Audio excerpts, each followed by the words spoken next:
December 9, 2004. Toyota Center, Houston. The Rockets are down by 8 points to the defending champion San Antonio Spurs. There are 35 seconds left on the clock. The game is over. Everyone knows it. The fans are heading for the exits. But Tracy McGrady? He's got other plans. What happens next defies logic, defies probability, defies everything we know about basketball. In the next 35 seconds, T-Mac doesn't just score 13 points. He doesn't just force overtime. He literally rewrites the laws of physics and clutch basketball. 4 3-pointers, a steal, a 4-point play, 13 points in 35 seconds. But here's the thing that'll blow your mind: that legendary performance? It wasn't even Tracy McGrady at his peak. That was a hobbled, injury-riddled version of a player who, just 2 years earlier, was being mentioned in the same breath as Michael Jordan. This is the story of the greatest what if in NBA history. A player so gifted that Kobe Bryant called him the toughest matchup he ever faced. A player who could have been the GOAT. A player whose trajectory toward greatness was completely destroyed by injuries, bad timing, and the cruelest twists of fate you've ever heard. This is the legend that could have been. This is Tracy McGrady. Before we dive into one of the most heartbreaking stories in sports history, let me ask you something. Are you the type of person who craves the real stories behind basketball's greatest legends? The untold truths that mainstream media won't touch? If that's you, then you've found your home. Subscribe to Fynk right now, hit that notification bell, and join a community that keeps it 100% real about the game we love. Trust me, you don't want to miss what's coming next. May 24th, 1979. Bartow, Florida. Population, barely 15,000 people. This small southern town, known more for its phosphate mining than its basketball, became the birthplace of one of the most naturally gifted scorers the game has ever seen. Tracy Lamar McGrady Jr. wasn't born into privilege. Raised by his mother Melanis Williford and his grandmother, young Tracy found his sanctuary on the basketball courts. But here's something most people don't know: Tracy wasn't always the tallest kid on the court. In fact, he was relatively small until high school. Everything changed when puberty hit like a freight train. Between his sophomore and junior years, McGrady shot up from 6 feet 2 inches to 6 feet 6 inches. But it wasn't just his height that made him special, it was the way he moved. Long, fluid, effortless, like he was gliding on air. At Mount Zion Christian Academy in North Carolina, McGrady became a legend. We're talking about a kid who averaged 27 points, 8 rebounds, and 7 assists as a senior. But numbers don't tell the whole story. Watching Tracy play was like watching poetry in motion. He had this rare combination of size, skill, and basketball IQ that only comes around once in a generation. The accolades started pouring in. USA Today High School Player of the Year, McDonald's All-American, Parade Magazine Player of the Year. College recruiters were lining up, offering him the world. But Tracy had bigger dreams. On June 26, 1997, in a moment that would change basketball history, Tracy McGrady declared for the NBA draft straight out of high school. Remember, this was 1997, the era when jumping straight to the pros was still relatively rare. Kevin Garnett had done it successfully in '95, but it was still a massive gamble. The Toronto Raptors, picking 9th overall, saw something special. They saw a 6 feet 8 inches wing with guard skills, a silky smooth jumper, and the kind of upside that keeps general managers awake at night with excitement. But here's the crazy part: nobody, and I mean nobody, could have predicted what was about to unfold in Toronto. Picture the late 90s NBA. The league is still feeling the hangover from Jordan's retirement. Teams are desperately searching for the next superstar. And in Toronto, something magical was brewing. Tracy's rookie season was, well, let's be honest, it was rough. He averaged just 7 points per game, shot 45% from the field, and looked like exactly what he was: an 18-year-old kid trying to figure out how to play against grown men who'd been perfecting their craft for years. But then came 1998, and everything changed. The Raptors drafted Vince Carter with the 5th pick. Carter, Tracy's cousin. These two didn't just share DNA, they shared an otherworldly ability to defy gravity. The Air Canada era was about to begin. Watching Tracy and Vince together was like watching two artists paint a masterpiece in real time. They pushed each other, challenged each other, and elevated each other's games to heights that seemed impossible. Tracy's second season saw him average 15.4 points per game. His third season, 15.4 again, but with improved efficiency and confidence. words. But here's where the story gets interesting. Despite their incredible chemistry, despite the highlight reels that had fans across the globe losing their minds, something was brewing beneath the surface. Tracy McGrady was starting to realize something that would define the rest of his career. He wasn't content being the sidekick. He wasn't built to be Robin. Deep down, he knew he was a Batman-level player trapped in a secondary role. The whispers started during the 1999-2000 season. Tracy was putting up 15 points, 6 rebounds, and 3 assists, solid numbers. But everyone who watched him play knew he was capable of so much more. He had this effortless scoring ability that reminded old-school fans of a young George Gervin, but with better handles and court vision. As the season progressed, it became clear that Toronto wasn't big enough for 2 superstars. The media started asking questions. Teammates started feeling tension. And Tracy started looking toward the horizon, knowing that his time in Canada was coming to an end. The decision he was about to make would launch him into superstardom, but it would also set in motion a series of events that would ultimately break basketball fans' hearts around the world. August 5, 2000. The sports world was shocked. Tracy McGrady, the emerging superstar, was leaving Toronto and his cousin Vince Carter to sign a massive contract with the Orlando Magic. 7 years, $93 million.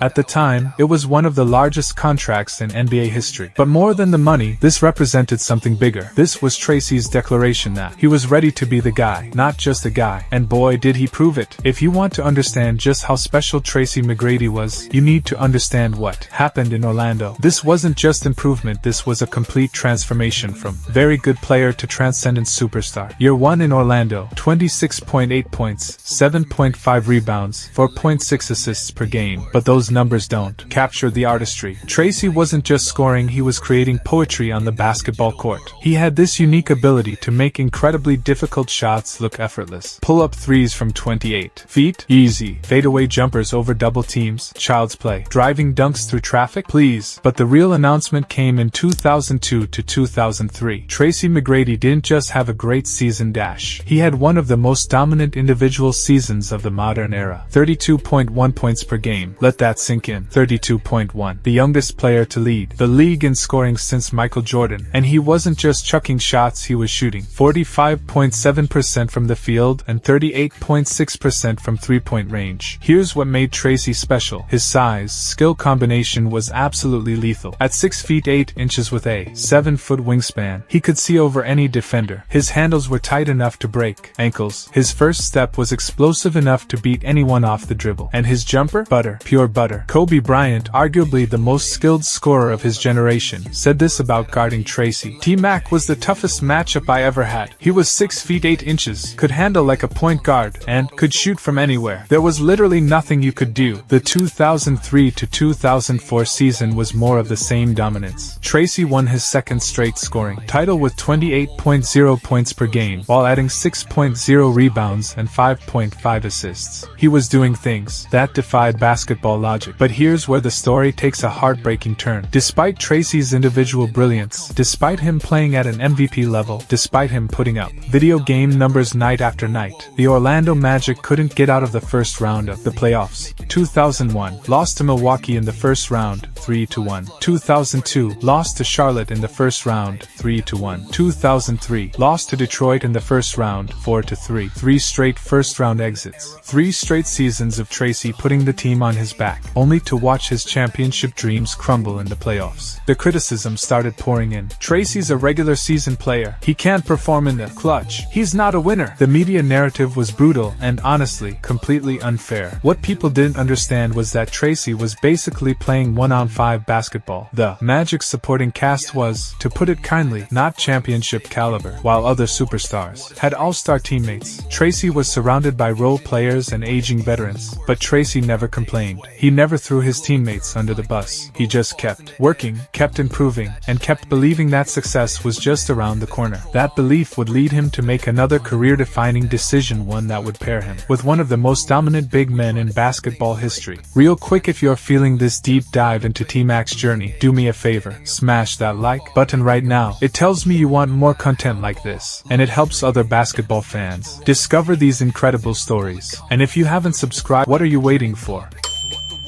We're building something special here, a community that appreciates the real stories behind basketball's greatest legends. Hit subscribe and join the family. June 29, 2004. The trade that was supposed to change everything. Tracy McGrady was heading to Houston to team up with Yao Ming, the 7 feet 6 inches Chinese phenomenon who was revolutionizing the center position. On paper, this pairing was absolutely terrifying. You had Tracy, one of the most versatile scorers in NBA history, paired with Yao, a skilled big man who could dominate both ends of the court. The basketball world was buzzing. Finally, Tracy McGrady had the supporting cast he needed. Finally, he had a legitimate shot at a championship. The 2004 to 2005 season started exactly as everyone hoped. Tracy was putting up his usual video game numbers: 25.7 points, 6.2 rebounds, 5.7 assists per game. Yao was averaging 18.3 points and 8.4 rebounds. The Rockets were legitimate contenders. But then came December 9, 2004, the night that would cement Tracy McGrady's place in NBA folklore forever. The Rockets were trailing the San Antonio Spurs by 8 points with 35 seconds left. The game was over. Fans were leaving. Even the players seemed resigned to defeat. But Tracy McGrady? Tracy McGrady was about to remind the world why he was considered one of the most dangerous scorers who ever lived. Three-pointer, steal, three-pointer with a foul for a 4-point play, another three-pointer, 13 points, 35 seconds. One of the most impossible comebacks in sports history. The Toyota Center erupted. Commentators lost their minds. Basketball fans around the world witnessed something that shouldn't have been physically possible. Tracy McGrady had just authored the greatest clutch performance in recent NBA history. But here's the thing that makes this story so tragic: that legendary performance came from a player who was already dealing with significant back problems. The 2005 to 2006 season brought more individual success but familiar team disappointment. Tracy averaged 24.4 points per game, but the Rockets were bounced in the first round of the playoffs. Again, the pattern was repeating itself. Then came the injury that changed everything. During the 2005 to 2006 season, Tracy started experiencing chronic back spasms. At first, it seemed manageable. Players deal with back pain all the time, right? But Tracy's back problems were different. They were structural, they were degenerative, and they were about to rob basketball of one of its most transcendent talents. The 2006 to 2007 season saw Tracy's numbers dip for the first time in his career. He was still putting up 24.6 points per game, but anyone watching could see the difference. The explosiveness was diminished. The lift on his jumper wasn't quite the same. He was compensating, adjusting his game to work around the pain. But Tracy, being Tracy, he never used the injuries as an excuse. He kept playing, kept fighting, kept believing that he and Yao could bring a championship to Houston. The 2007 to 2008 season brought hope and heartbreak in equal measure. Tracy managed 21.6 points per game despite his deteriorating back, and the Rockets finally looked like they might break through in the playoffs. They pushed the Utah Jazz to 6 games in the first round before losing. Tracy shot just 38.1% from the field in that series, clearly hampered by his back issues. The window was closing, and everyone could feel it. Then came the knockout punch that no one saw coming. October 2008, Tracy McGrady underwent what's known as microfracture surgery on his left knee. If you know anything about basketball history, you know that microfracture surgery is often a career death sentence. It's the procedure that ended careers, diminished superstars, and crushed dreams. For context, this is the same surgery that significantly impacted players like Penny Hardaway, Grant Hill, and Chris Webber. The recovery is brutal, the success rate is low, and even when it works, players are never quite the same. Tracy was 29 years old. 29. Most NBA superstars are just entering their prime at that age. Kobe Bryant won championships at 30 and 31. LeBron James won his first championship at 27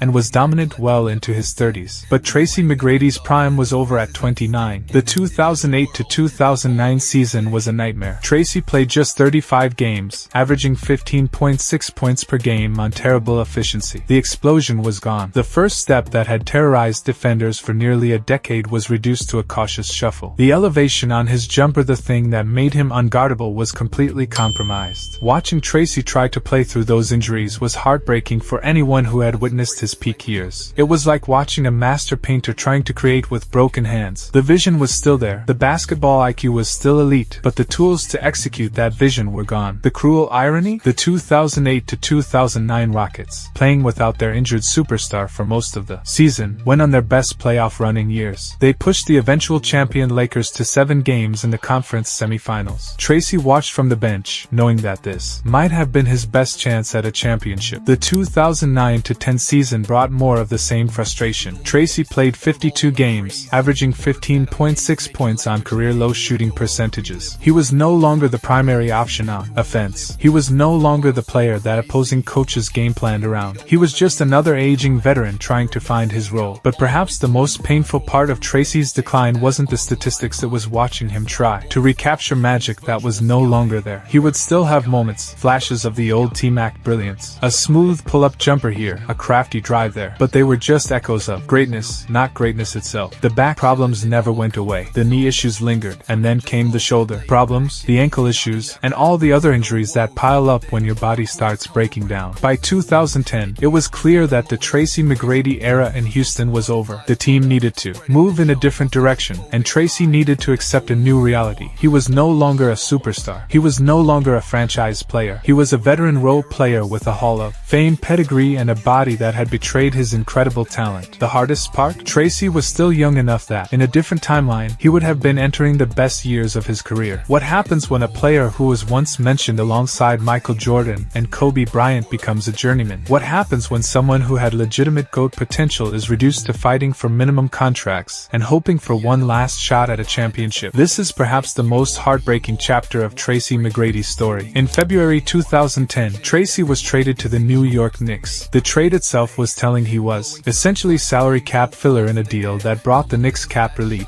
This wasn't a team trading for Tracy McGrady the superstar. This was a team taking on Tracy McGrady the expiring contract. In New York, Tracy averaged 9.4 points per game in 24 games. Respectable numbers for a role player. Devastating numbers for someone who had been averaging over 25 points per game just 2 years earlier. The 2010-11 season brought a new stop, the Detroit Pistons. Tracy signed a one-year deal for the veteran's minimum, a far cry from the max contracts he had been commanding just a few years earlier. He averaged 8.0 points per game, shooting just 38.3% from the field. Watching Tracy during these years was like watching a ghost of basketball greatness. He still had moments of brilliance, the basketball IQ was still there, the court vision was still elite, and occasionally, very occasionally, he would hit a shot that reminded you of what he used to be, but those moments were increasingly rare. The 2011-12 season brought another stop, the Atlanta Hawks. Another minimum contract, another role player stint for a former superstar. Tracy averaged 5.3 points per game in 52 games. The decline was undeniable and heartbreaking. Then came 2013, and one final glimmer of hope. The San Antonio Spurs, the same team Tracy had torched for 13 points in 35 seconds nearly a decade earlier, signed him for their playoff run. This was it. This was Tracy's last chance at the championship that had eluded him throughout his prime. The Spurs were championship caliber. They had Tim Duncan, Tony Parker, Manu Ginobili, and a deep, experienced roster. If Tracy was going to get his ring, this was the moment. But fate had one final cruel twist in store. Tracy played just 1.8 minutes per game in the playoffs. He was essentially a cheerleader on a championship contending team. He watched from the bench as the Spurs lost to the Miami Heat in 7 games, a series that came down to literally the final seconds of Game 6. Ray Allen's three-pointer in Game 6, Chris Bosh's rebound, LeBron James's block on Tim Duncan. Tracy McGrady was on the bench for one of the greatest finals series in NBA history, knowing that this was probably his last chance at a championship. The following year, Tracy McGrady announced his retirement from the NBA. 16 seasons, 7 All-Star appearances, 7 All-NBA selections, 2 scoring titles, 18,381 career points, 0 championships, 0 conference finals appearances, just 1 playoff series victory in his entire career. On September 8,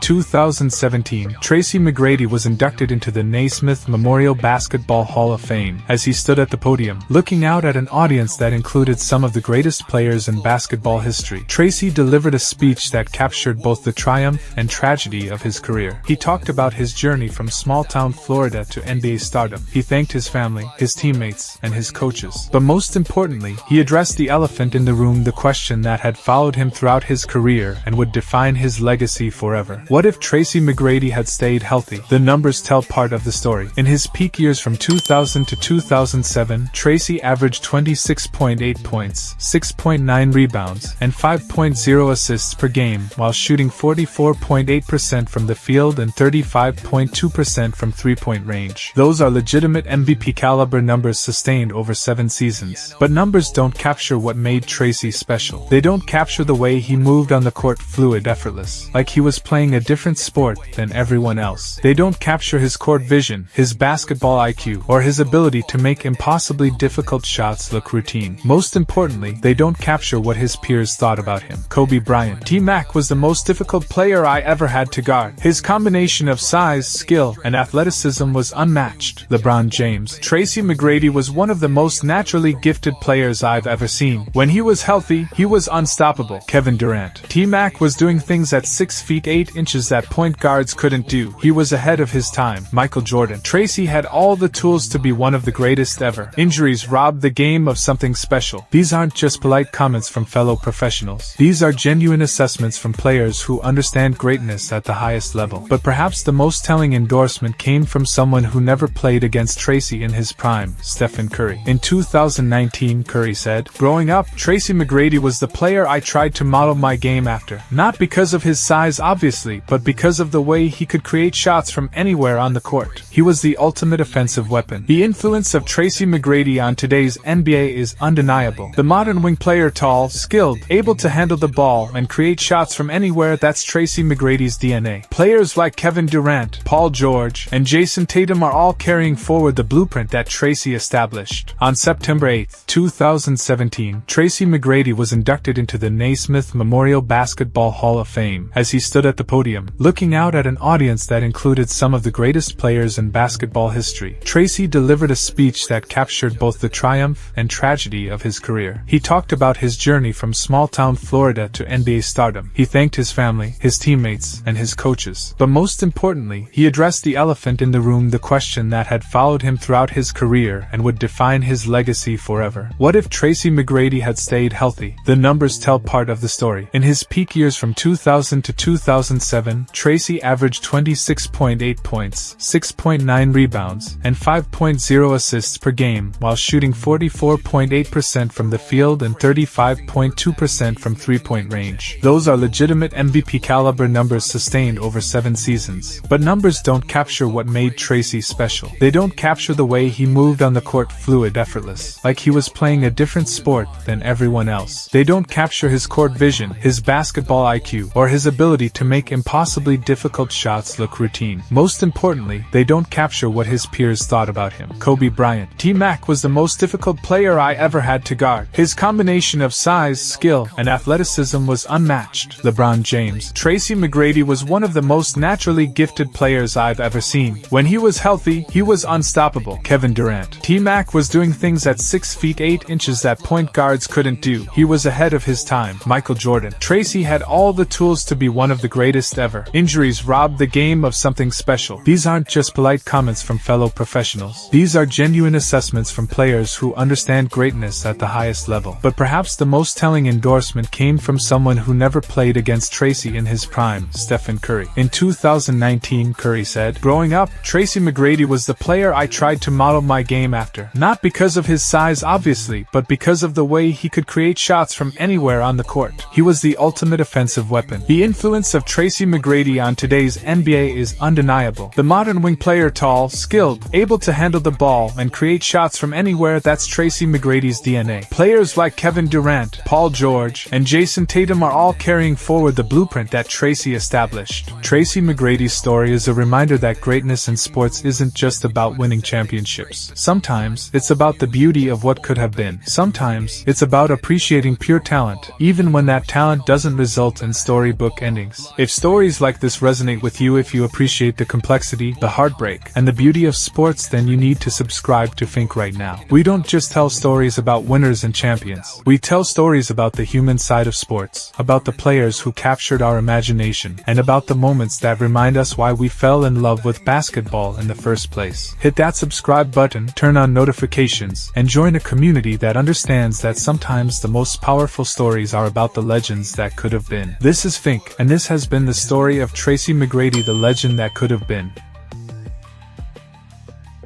So let's embrace this.